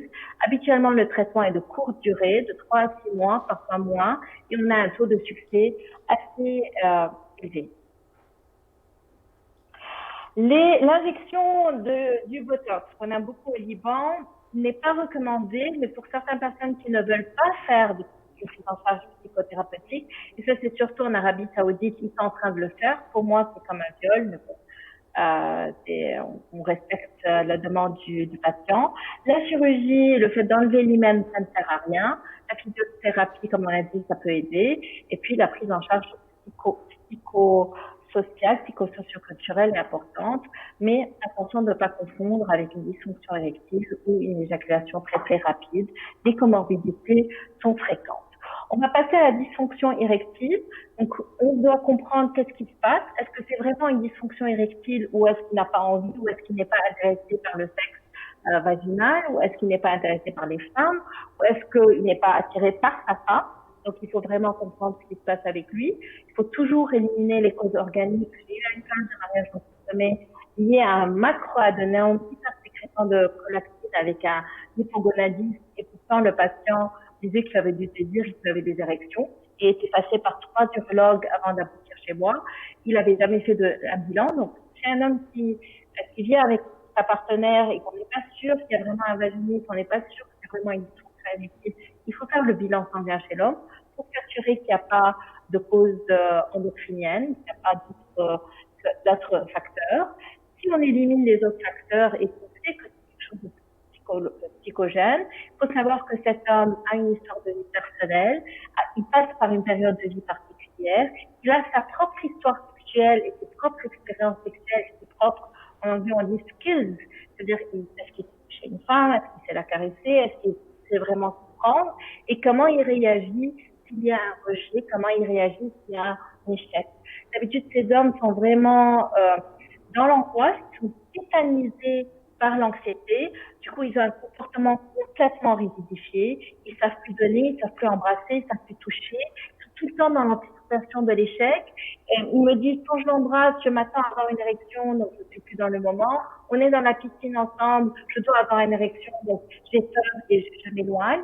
Et à ce moment-là, il s'éloigne du couple, il a plus moins de désir. Il va éviter les rapports sexuels parce que quand on a un échec, on a moins de désir, on va fuir, on va être dans l'évitement des rapports sexuels. Mais aussi, il faut voir sa partenaire, parce que parfois, c'est elle qui induit le problème. Elle est parfois tentatrice, elle peut être indifférente, elle peut être rejetante, elle peut avoir mal pendant les rapports sexuels. Elle peut être surprotectrice, le traiter comme un bébé. Elle peut être agressive avec lui ou juste désolée. Parfois, elle est active et elle l'aide. Parfois pas. Elle s'énerve. Moi, j'ai un couple. Elle vient, elle me dit, moi, je veux pas. Je me suis pas mariée pour avoir ça. Je perds les plus beaux mois de ma vie. Et plus on a eu une explosion. Et plus il y a la crise économique. En plus, mon mari ne me fait pas l'amour. Donc, elle lui met tellement de pression. Elle est tellement capacitative envers lui. Et lui, il est complètement perdu. Il a déjà eu des rapports sexuels avec une autre partenaire, mais avec elle, il bègue complètement parce qu'il a peur de la décevoir. Alors, comment on traite ces jeunes hommes et aussi chez les femmes? Donc, on les aide à être bien dans leur tête, bien dans leur corps et bien sûr bien avec l'autre. Bien dans le corps, c'est-à-dire qu'on va lutter contre la peur, le stress, la panique, on améliore la connaissance du corps. Moi, d'habitude, je donne des livres sur la physiologie du corps chez l'homme et des attentes parce qu'ils croient qu'ils sont comme c'est des machines et c'est comme une télécommande et j'appuie sur le bouton et j'ai une érection. Donc, ils puissent aussi développer leur sensorialité et leur sensualité.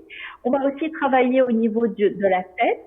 Donc, pour lutter contre les pensées parasites et les distorsions cognitives, pour remettre en question les fausses croyances qu'ils ont et tous ces tabous qu'ils ont par rapport à la sexualité, et pouvoir développer l'imaginaire et les fantasmes. À ce moment-là, ils pourront mieux connecter avec la partenaire. Et là, on rentre dans le traitement plutôt conjugal, dans la thérapie sexuelle. On va être l'évitement, on va développer la communication, on va développer la sensorialité, le toucher, les caresses. Et à ce moment-là, petit à petit, on va les amener à pouvoir avoir un rapport sexuel. Moi, d'habitude, s'il y a une fonction érectile psychogène, je fais une thérapie combinée d'IPDE5 plus la thérapie, ça marche mieux. D'ailleurs, on voit que si on donne juste l'IPDE5, souvent, ça ne marche pas, ce n'est pas suffisant. Et même si ça marche, ils arrêtent le médicament parce qu'ils n'utilisent pas correctement le médicament, parce qu'ils attendent que le médicament donne une érection, ils ont tellement peur que ça ne fonctionne pas. Donc, il faut apprendre à, dans notre prise en charge des mariages non consommés, que ça soit, que la raison soit chez la femme ou chez l'homme, avoir un modèle biopsychosocial pour comprendre, éliminer l'organique et comprendre le psychologique, et avoir une prise en charge qui est vraiment individualisée aux besoins de chaque patient et de chaque couple. Et si on peut utiliser une thérapie combinée, il faut saisir cette occasion parce que ça va nous aider et ça va faciliter la prise en charge. Faut pas oublier que les mariages non consommés sont un motif fréquent de consultation dans nos pays. Faut pas se moquer des patients. Il y a beaucoup d'urologues qui se moquent du patient, qui vont lui tapoter sur l'épaule, lui dire tu n'as rien, vas-y, prends ce comprimé, ça va aller, ou qui engueulent la femme, mais qu'est-ce que ça fait? Dans la vagin, relâche-toi un peu, tire un peu et tu oublieras. Donc non, il faut avoir plutôt un message déculpabilisant, leur expliquer qu'ils sont pas seuls. C'est dû aux facteurs socioculturels, ils n'ont rien fait de mal, ils n'ont pas nécessairement vécu un abus sexuel ou un trauma parce que souvent ils vont rechercher qu'est-ce qui s'est passé, peut-être on m'a abusé, peut-être. Souvent ce n'est pas le cas. Pour les aider, pour les amener à vraiment travailler avec eux en tant que couple et vraiment leur permettre de continuer dans leur mariage s'ils ont envie de rester ensemble. Parfois c'est du conjugopathie et ils sont pas faits l'un pour l'autre. Ça c'est autre chose. Aujourd'hui, on n'en parlait pas. Je vous remercie.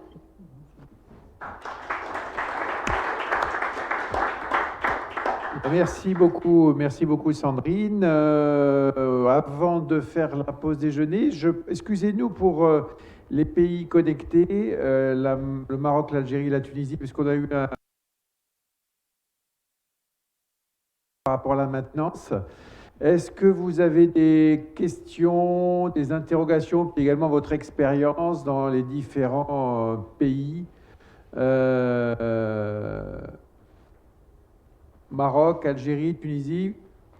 Ah, oui, on te voit. Donc le Maroc. On n'entend pas par contre.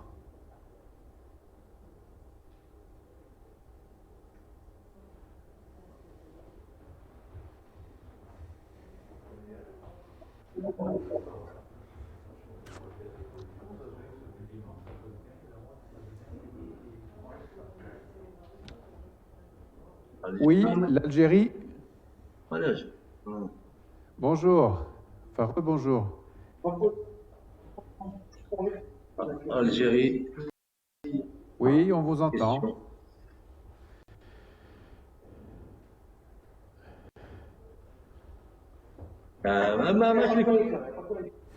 On vous entend. On vous entend.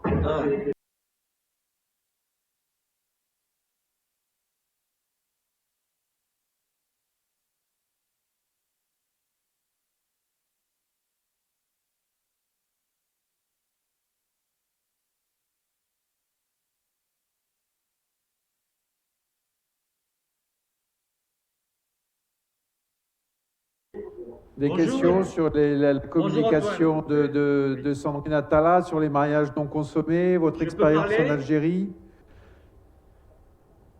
Parfait. Moi, j'ai juste une suggestion, enfin, c'est-à-dire c'est par rapport au mariage non consommé. Donc, c'est un peu l'expérience d'Alger, enfin d'Algérie, c'est par rapport à ce problème. Hein, c'est juste. Alors pour nous, dans le cas des mariages non consommés,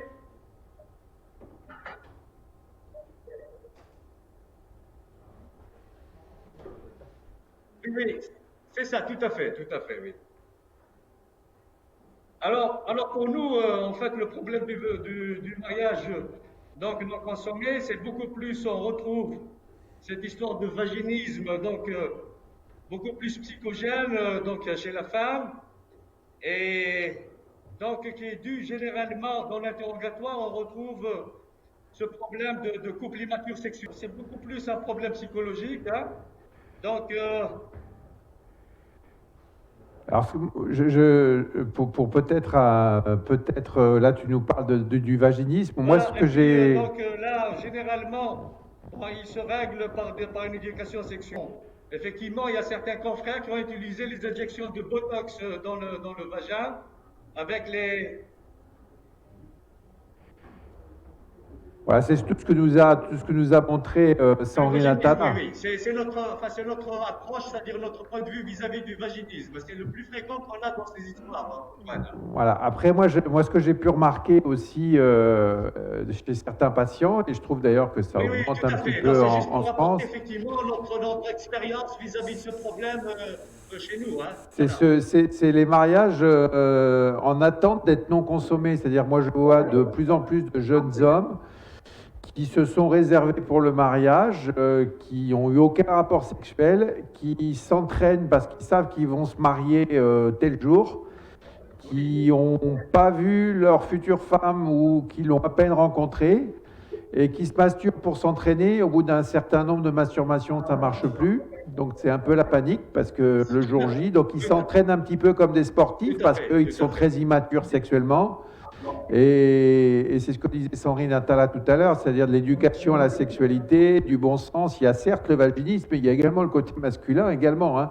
Je crois que c'est pas que du côté féminin. C'est les mariages non consommés, c'est bien évidemment pas toujours un contexte socioculturel, bien évidemment. Mais enfin, le contexte socioculturel, c'est ce que je trouve que moi personnellement remarque. C'est quelque chose qui vient de plus en plus. Donc c'est une prise en charge globale. Je ne sais pas si quelqu'un d'autre veut intervenir sur les mariages non consommés. Très souvent, ils n'arrivent pas avec un diagnostic de mariage non consommé. Hein. Notamment, il y a les problèmes de fertilité qui sont là et en disant, voilà, il y a un problème de fertilité.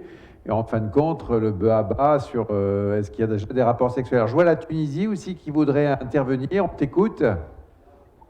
Oui, pour le mariage non consommé, donc c'est un phénomène très fréquent en Tunisie. Malheureusement, on n'a pas des chiffres officiels, mais on a une petite étude qui a été menée sur 10 ans au sein d'une consultation de sexologie dans le centre hospitalier universitaire de Sousse Mahat Rachid. Alors, ils ont trouvé que 35% des consultants, le mariage non consommé représente pratiquement 35% des consultations sexologiques dans cette consultation. Le délai de consultation, il varie de 15 jours à 14 ans, et une moyenne de 28 mois. Pour les étiologies, c'est pareil, 60% c'est le vaginisme isolé, 20% c'est la dysfonction érectile isolée, et 5% c'est l'éjaculation précoce isolée, et les autres c'est des étiologies combinées. Et est-ce que vous avez une idée dans ces mariages non consommés, est-ce que ce sont des couples où l'homme ou la femme avait déjà eu des rapports sexuels avant, ou est-ce que c'était des couples qui n'avaient jamais eu de rapport sexuel avant? Généralement, c'est les femmes qui n'ont jamais eu de rapport sexuel avant, et même aussi les hommes aussi. Parfois, les hommes qui n'ont aucune expérience sexuelle. Ben, merci pour ce retour. Donc, si on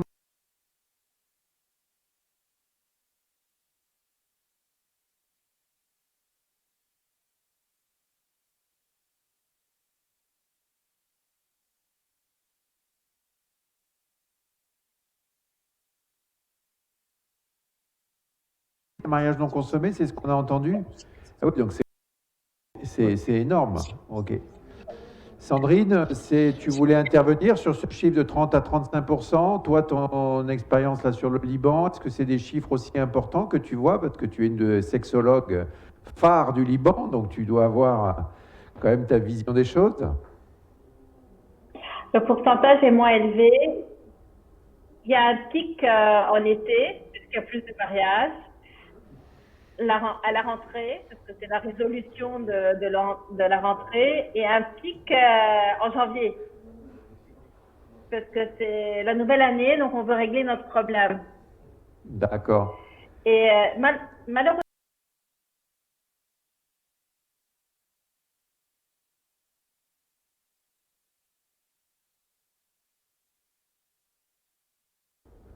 une insémination ou une fécondation in vitro. Et je me retrouve avec des femmes vierges, avec 2 enfants par exemple, sans encore de sexualité vaginale avec leur partenaire. Merci Sandrine. Une dernière question ou remarque du Maroc avant qu'on conclue la matinée. On te voit. Antoine? Oui. Oui. Oui, donc le cas du Maroc, on en a encore, et plus souvent, la femme, ils n'ont aucune expérience sexuelle, et que la femme, elle a préservé sa virginité, et au moment du premier, constaté récemment, c'est que les jeunes commencent à consulter les urologues avant leur premier rapport. Et ça, c'est une notion qui est nouvelle qu'on est en train de constater en consultation d'urologie par rapport au Maroc. Bon, mais c'est-à-dire que l'homme, il vient de commencer. Je te remercie. Sandrine, tu veux dire un mot de conclusion? C'est bon? Tu veux ajouter quelque chose? Pour rappeler la prise en charge multidisciplinaire, de pouvoir aussi donner de l'éducation sexuelle sans se moquer du patient ou de la patiente. Voilà, du respect et de l'éducation sexuelle. Ben, merci beaucoup à toi, Sandrine. Merci beaucoup à tous nos amis libanais qui nous entendent. Un souvenir à ton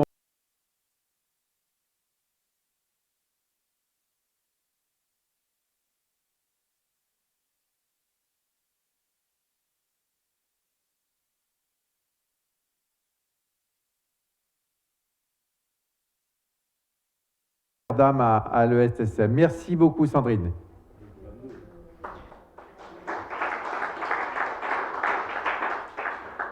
Maintenant, on fait une pause. Vous avez vu qu'on a un petit peu de retard. Quelle heure est-il? On essaie de reprendre à 15. Vous prenez du gel avant de remonter. Il y aura la cloche. La fameuse cloche.